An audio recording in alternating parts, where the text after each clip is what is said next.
इस देश की मिट्टी में कुछ तो अलग बात है, जो इतनी कठिनाइयों के बावजूद हमेशा महान आत्माओं की भूमि रही है। अगर आपके पास शक्ति की कमी है तो विश्वास किसी काम का नहीं, क्योंकि महान उद्देश्यों की पूर्ति के लिए शक्ति और विश्वास दोनों का होना जरूरी है। मेरी एक ही इच्छा है कि भारत एक अच्छा उत्पादक हो और इस देश में कोई अन्न के लिए आंसू बहाता हुआ भूखा ना रहे। अगर हमारी करोड़ों की दौलत भी चली जाए या फिर हमारा पूरा जीवन बलिदान हो जाए, तो भी हमें ईश्वर में विश्वास और उसके सत्य पर विश्वास रखकर प्रसन्न रहना चाहिए। आपके घर का प्रबंधन दूसरों को सौंप दिया गया हो तो कैसा लगता है, ये आपको सोचना है। जब तक प्रबंधन दूसरों के हाथ में है तब तक परतंत्रता है और तब तक सुख नहीं है।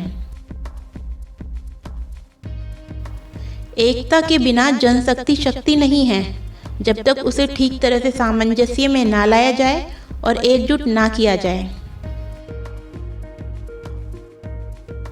कठिन समय में कायर बहाना ढूंढते हैं तो वहीं बहादुर व्यक्ति रास्ता खोजते हैं। स्वतंत्रता प्राप्ति के बाद भी यदि परतंत्रता की दुर्गंध आती रहे तो स्वतंत्रता की सुगंध नहीं फैल सकती। जो तलवार चलाना जानते हुए भी अपनी तलवार को म्यान में रखता है, उसी को सच्ची अहिंसा कहते हैं।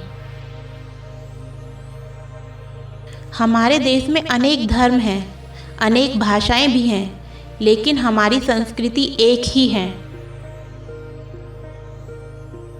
थका हुआ इंसान दौड़ने लगे तो स्थान पर पहुंचने के बजाय जान गंवा बैठता है।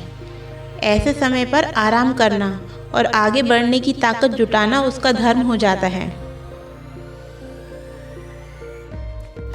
बोलने में मर्यादा मत छोड़ना, गालियां देना तो कायरों का काम है। ज़्यादा बोलने से कोई फायदा नहीं होता है, बल्कि सबकी नज़रों में अपना नुकसान ही होता है। मान सम्मान किसी के देने से नहीं मिलते, अपनी योग्यता के अनुसार मिलते हैं। आपको अपना अपमान सहने की कला आनी चाहिए। आपकी अच्छाई आपके मार्ग में बाधक है, इसलिए अपनी आंखों को क्रोध में लाल होने दीजिए और अन्याय का सामना मजबूत हाथों से कीजिए।